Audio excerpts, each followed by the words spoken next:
Visiting once again with UND head football coach Bob Bartolomeo, wrapping up our 2015 preview series here. Going to talk defense today, Coach. And I suppose we can start up front with what could be, one of the strengths of your team, returning all four starters from last year, and as well as a few other guys with experience, rotation guys last year. What are your expectations from that group this year? Yeah, we're real happy with the way that the front guys have handled the football camp so far. It starts with our captain, Lee Campbell, and, Lee is going to be a 4-year starter, a pillar in our defensive line, along with Tommy Taylor.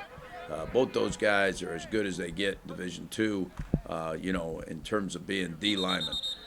Very versatile guys that can play inside, outside, and guys that are big physical players. Along with those guys coming back is Dylan Dallas, who played as a true freshman last year, is doing a great job. Again, a versatile guy that can play inside and outside. Sam Daggy, he's been around and has played well for us. I hate to be repetitive, but again, a guy who can play inside and outside. So that gives you a lot of different combinations.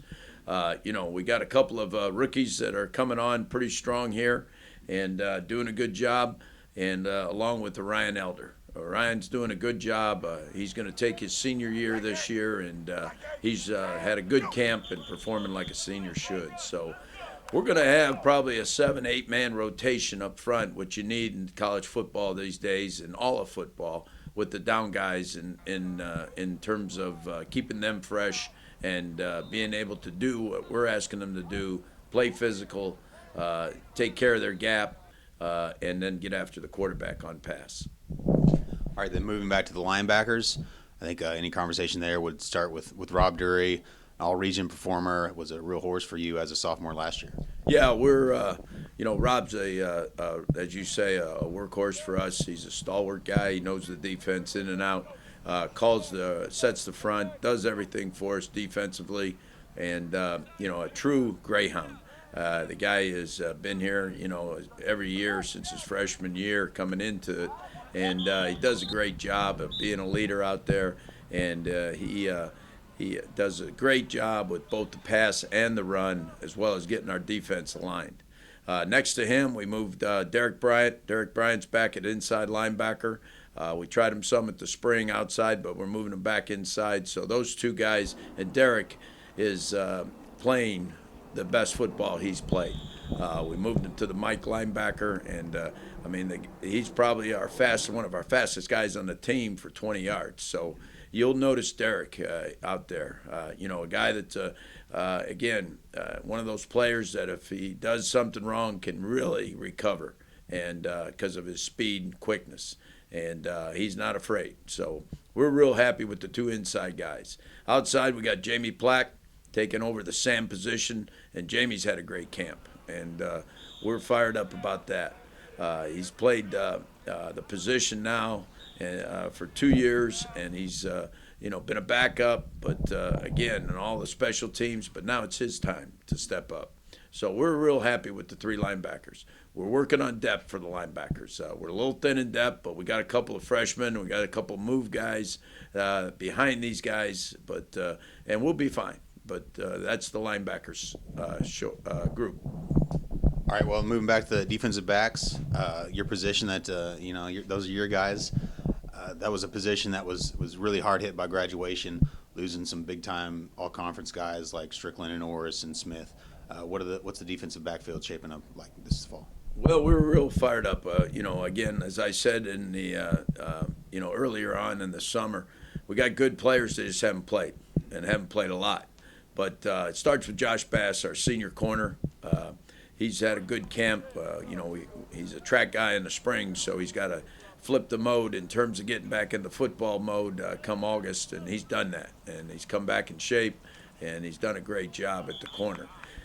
We feel we have really three strong corners. Josh is one, and the other two are Corey Rogan and Mike Hamilton. And both those guys have played in football games and won football games for us last year because of injuries. So we're real fired up about the three corners we have. Then we got some young guys we're developing. At the safety spot, again, a real secure position in terms of we got 4 guys we feel that can play. It's led by Aeneas White, who came in when Strickland got hurt last year, played some football, has been on every special team. He's had a great fall camp, very versatile guy, and a good leader back there. So Aeneas is a really solid safety. The other 3 safeties are Zach Hiss, who's been around and played a lot of special teams for us, has done a great job. Blake Luker was a redshirt freshman last year, and he's had a great camp and is a good athlete. And then the other one is Martise McClinton, who played some on special teams last year as a true freshman. And again, we feel we got 7 guys that we can compete back there in the defensive back position. All right, Coach. Well, let's talk a little turf right now. You have a brand new turf out there. It looks great. I was just wondering, what kind of luxury that is for you guys to have that new turf. Well, it's been a great asset for us. It just spruces up the whole stadium, and again, it's very, very, very well planned. We got on it, and the kids love it. We're still breaking it in as we speak. So, but it's been a good change for us in terms of our playing surface. And I think for the most part, we're real pleased with the turf. All right, Coach. Well, that does it for the previews. Looking forward to seeing you guys, hit someone else here soon enough here with the opener September 3rd. And I appreciate the time as always. Thank you. Looking for a big crowd on September 3rd. Come out and support the Hounds.